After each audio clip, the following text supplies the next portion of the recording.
Assalamualaikum warahmatullahi wabarakatuh. Perkenalkan, nama saya Yunita dari Prodi PAUD kelas 3B. Di sini saya akan menjelaskan tentang laporan magang 1 saya yang berjudul Kultur Kegiatan Pelaksanaan Pembelajaran di Kelompok Bermain An-Nur.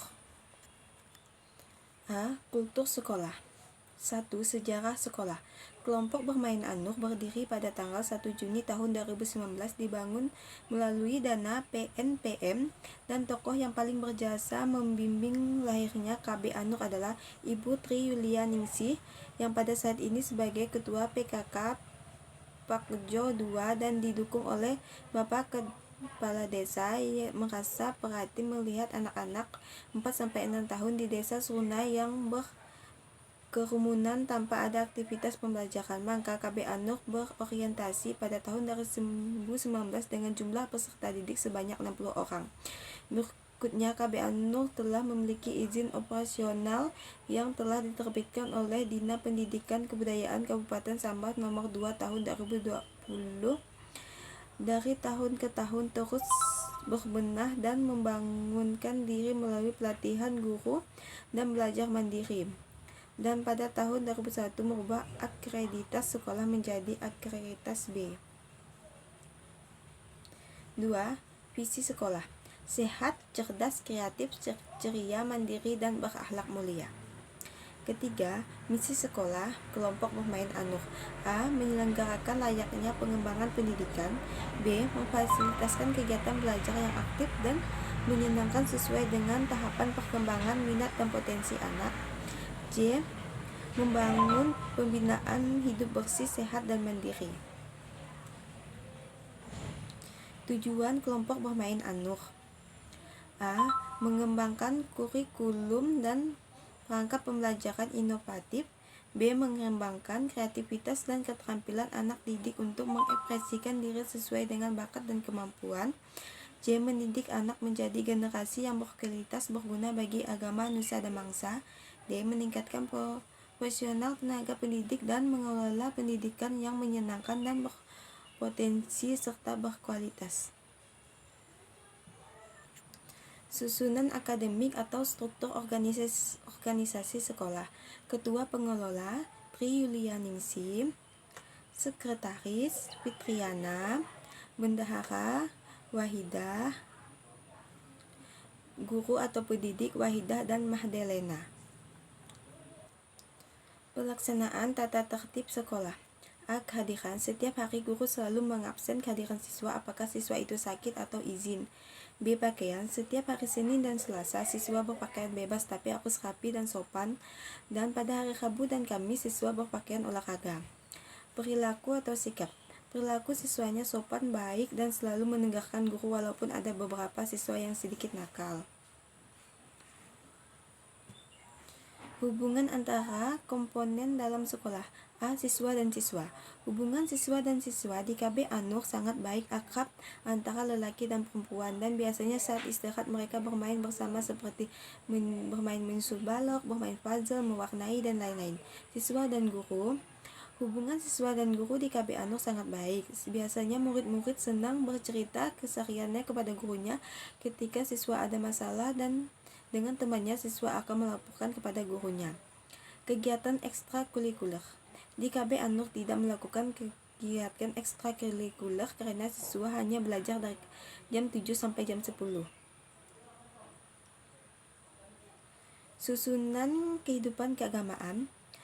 A. Mengajarkan mengetahui sifat Allah sebagai pencipta, mengenal cipta-ciptaan Allah, membiasakan mengucapkan puji terhadap ciptaan Allah, doa-doa yang diajarkan, doa belajar, doa Al-Fatihah, doa An-Nas, doa Al-Ikhlas, doa sebelum makan, doa sesudah makan, doa sebelum tidur, doa bangun tidur, doa untuk kedua orang tua, doa pulang sekolah, doa keluar rumah, rukun Islam, rukun iman.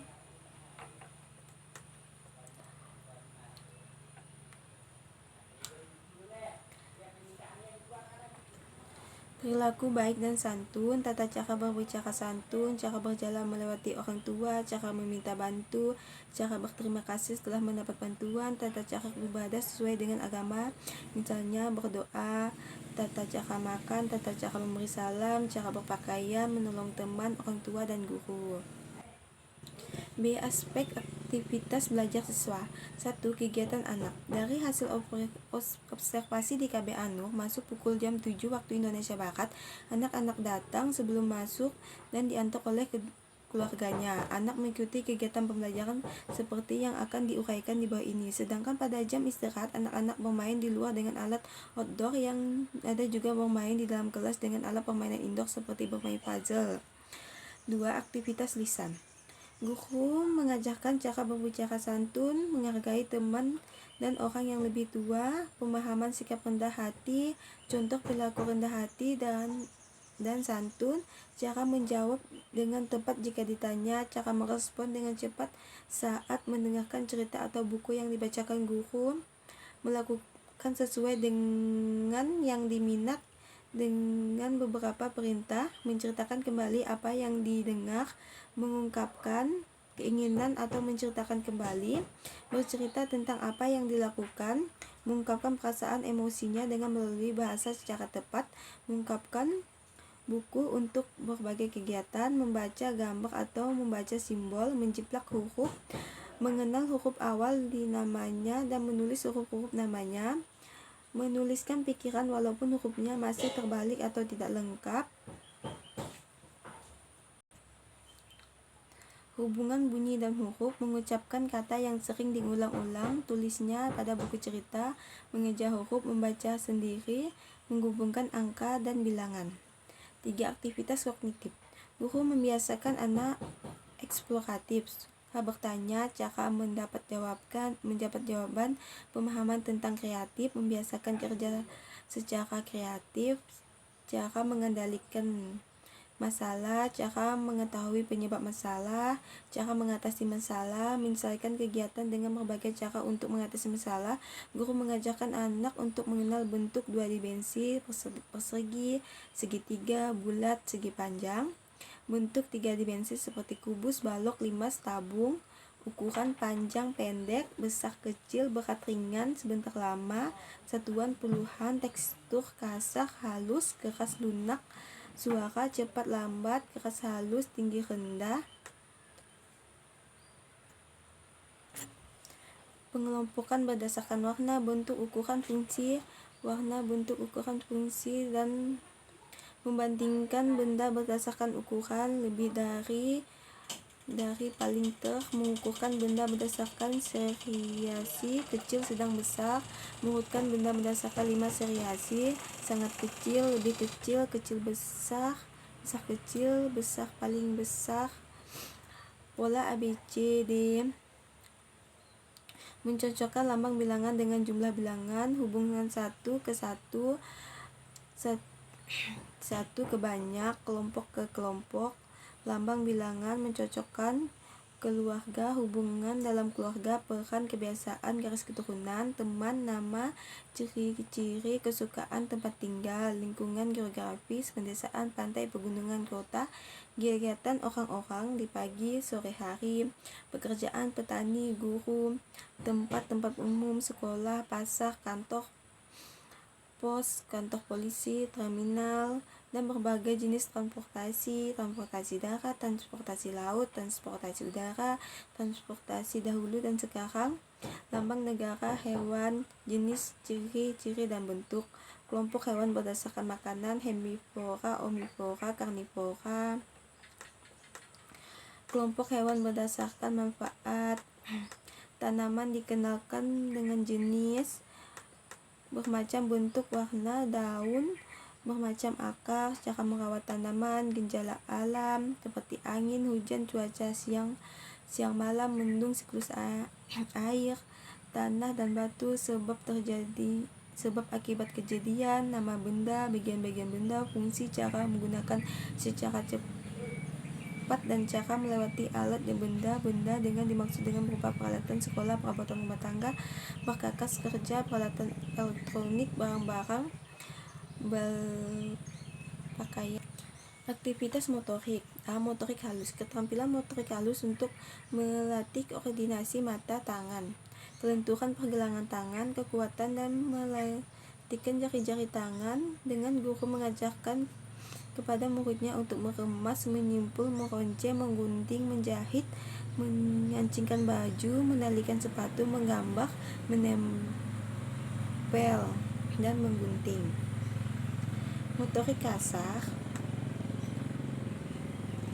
Guru melakukan untuk melatih motorik kasar dengan merangkak, berjalan, berlari, senam, merayap, berjinjit, meloncat, melompat, memanjat, bergelantungan, menendang, berguling dengan menggunakan gerakan terkontrol, seimbang, dan lincah dengan menirukan gerakan benda, senam, tarian, dan permainan tradisional. Aktivitas penglihatan. Aktivitas penglihatan yang dilakukan dengan anak mengikuti apa yang guru tulis di papan tulis. Aktivitas pendengaran. Aktivitas untuk menguji kemampuan anak, biasanya guru melakukan permainan bisik-bisik. C. Aspek proses pembelajaran oleh guru. 1. Kegiatan pendahuluan. A. Absensi. Menurut saya, absensi di B0 baik. Setiap hari guru mengabsen siswanya dengan cara murid disuruh menghitung 1, 2, dan seberapa jumlah siswanya. Kemudian guru bertanya kepada muridnya siapa saja yang tidak masuk, dan kemudian murid pun menjawab siapa-siapa saja temannya yang tidak masuk. Itulah cara absensi di KB0. B. Menyampaikan tema dan tujuan pembelajaran. Penyampaian tema dan tujuan pembelajaran sesuai dengan kompetensi yang akan dicapai terlihat guru sangat jelas, sistematis, terperinci sehingga semua siswa sangat senang dan antusias dalam proses pembelajaran. C. Persepsi dan pembelajaran. Guru mempertanyakan pada siswa apa yang dipelajari kemarin dan sebelumnya, kemudian mulai pembelajaran guru memberikan tanya jawab tentang suara hewan, dan nama buahan. Motivasi. Guru selalu memberikan motivasi pada muridnya untuk selalu rajin belajar dan membaca doa supaya nanti menjadi anak pintar soleha agar bisa mencapai cita-cita yang diinginkan dan membanggakan kedua orang tuanya. 2. Kegiatan inti. A. Strategi pembelajaran yang digunakan. 1. Strategi pembelajaran yang berpusat pada anak. Guru menyediakan alat transportasi, kemudian sang murid mencari tahu alat transportasi apa yang disediakan oleh guru dan bisa membedakan mana transportasi darat, air, dan udara. 2. Strategi pembelajaran melalui bermain. Guru menyiapkan sisir kecil, sikat gigi kecil, dan daun-daun pewarna dan kertas. Kemudian guru mencontohkan bagaimana cara membuatnya dengan cara daun yang dibuat seperti bunga yang mempunyai daun, batang, dan bunga. Kemudian celupkan sikat gigi ke pewarna dan sikat gigi itu disisirkan ke area kertas. 3. Strategi pembelajaran melalui cerita. Guru menceritakan tentang cara sikat gigi yang baik dan benar dan apa yang dampaknya jika anak tidak menyikat gigi setiap hari, dan dengan cerita tersebut anak akan menjadi rajin menyikat gigi. 4. Strategi pembelajaran melalui bernyanyi.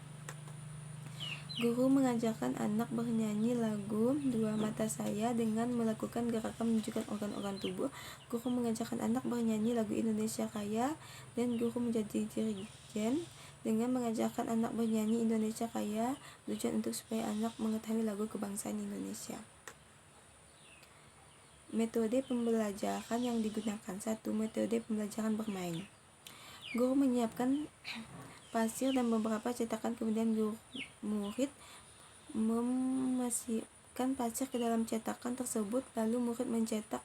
Manfaat dari metode bermain yaitu manfaat motorik adalah manfaat yang berhubungan dengan nilai-nilai positif main yang terjadi pada fisik jasmani anak. Manfaat afeksi adalah manfaat main yang berhubungan dengan perkembangan psikologi anak. Manfaat kognitif adalah manfaat main yang berkembang dengan kecerdasan anak, biasanya berhubungan dengan kemampuan imajinasi anak. Manfaat spiritual adalah manfaat main yang menjadi dasar pembentukan nilai-nilai kesucian maupun keluhuran nilai-nilai kesucian. Manfaat keseimbang adalah suatu jenis mainan bagian tubuh anak di mana mainan berfungsi untuk melatih, mengembangkan perpaduan nilai-nilai positif dan negatif. Metode pembelajaran melalui bercerita. Guru menceritakan tentang kisah-kisah Nabi. Di dalam bercerita tersebut dapat pesan-pesan moral dan intelektual tertentu. Tujuan bercerita adalah melatih siswa mendengarkan cerita, memahami isi cerita, bertanya dari isi cerita, dan supaya murid mampu menceritakan inti dari cerita yang dibacakan oleh guru. Manfaat dari bercerita yaitu melatih daya tangkap anak, mengembangkan daya fisik anak, meningkatkan konsentrasi anak, mengembangkan daya imajinasi anak, menciptakan situasi menyenangkan di kelas, meningkatkan perkembangan bahasa anak. 3. Metode tanya jawab. Biasanya guru bertanya tentang rukun iman, rukun Islam, rukun iman, bertanya tentang apa yang dipelajari tadi bertanya tentang angka, huruf, dan lain-lain. Tujuan metode tanya jawab itu menyimpulkan materi yang telah lalu, melanjutkan pelajaran yang telah lalu, menarik perhatian siswa untuk pengetahuan dan pengalaman, memimpin pengalaman atau pemikiran siswa, menyelangi pembicaraan untuk merangsang perhatian siswa dalam belajar, meneliti kemampuan siswa dalam memahami suatu bacaan. 4. Metode pemberian tugas. Guru biasanya memberi tugas pada siswa menulis angka dan huruf untuk belajar rumah. Manfaat dari pemberian tugas memperoleh umpan balik tentang kualitas hasil belajar anak, meningkatkan keterampilan belajar anak. Tugas yang diberikan secara berkala, teratur, dan akan menanamkan kebiasaan belajar yang baik pada anak. Pemberian tugas yang dirancang dengan tepat akan meningkatkan prestasi belajar anak. Media pembelajaran yang digunakan. 1. Media audio. Biasanya didengarkan lagu melalui speaker seperti senam irama. Murid mendengarkan lagu, kemudian guru memberikan contoh gerakan yang biasanya guru juga mendengarkan cerita anak-anak pada muridnya. Manfaat media audio adalah merangsang perkembangan imajinasi dan perkembangan bahasanya. Media visual. Guru menunjukkan poster buah-buahan, binatang, dan sayuran supaya murid mengetahui mana buah, sayur, dan binatang. Media audiovisual. Biasanya guru menampilkan sebuah cerita anak-anak melalui infokus, kemudian guru bertanya hal apa yang dapat belajar dari cerita tersebut. Interaksi dengan siswa. Interaksi guru dan murid sangat baik. Biasanya ketika murid ada sedikit pertengkaran, guru akan menunggu murid tersebut untuk berbaikan dan saling meminta maaf. Guru juga selalu memperhatikan muridnya saat bermain. Menjelaskan dengan contoh. Pada saat pembelajaran, guru selalu memberikan contoh dan menjelaskan kepada muridnya terlebih dahulu agar murid mudah mengerti. Kegiatan penutup. A. Menyimpulkan. Dari pengamatan saya pembelajaran yang sudah baik telah mengetahui berbagai metode media, walaupun tidak semua metode dapat digunakan. Media yang digunakan, metode bermain, metode bercerita, metode tanya jawab, metode pemberian tugas. Media yang digunakan media audio, media visual, media audiovisual.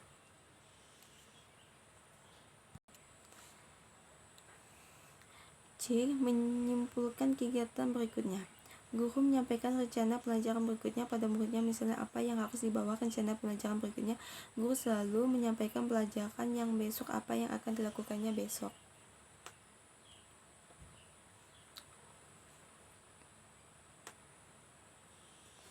Jadi kesimpulan dari laporan yang telah saya buat, dari kegiatan magang 1 yang saya lakukan di KB Anur selama hampir 1 bulan, dapat saya simpulkan bahwa proses belajar mengajar sekolah tersebut efektif dan sangat baik.